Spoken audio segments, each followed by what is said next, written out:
രാവിലെ എണ്ണീറ്റ വന്നങ്ങ് ഇരുന്നോളും ഫോണ് നോക്കി. ഇങ്ങനെ നോക്കിയിരുന്നാലേ വല്ല അസുഖം വരും മനുഷ്യ. എന്ത് തലവേദനയായോ? തലവേദന ഒന്നും ഇല്ല. അപ്പൊ മുട്ടുവേദന?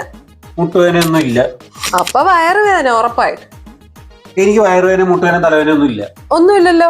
എന്നാ ഇതങ്ങോട്ട് പിടി. ഇവിടേക്ക് ഒന്ന് തൂത്ത് വൃത്തിയാക്ക. ആണുങ്ങൾക്ക് ചെയ്യാൻ പറ്റിയ പണി എന്തെങ്കിലും ഉണ്ടെങ്കിൽ പറയും. ആണുങ്ങൾക്ക് ചെയ്യാൻ പറ്റിയ പണി വേണം അല്ലേ? അങ്ങനെയാണേലേ മലബാർ ഗോൾഡില് പുതിയൊരു മോഡൽ ഡയമണ്ട് നെക്ലസ് വന്നിട്ടുണ്ട്. അതൊരെണ്ണം എനിക്ക് വാങ്ങിച്ചതാ.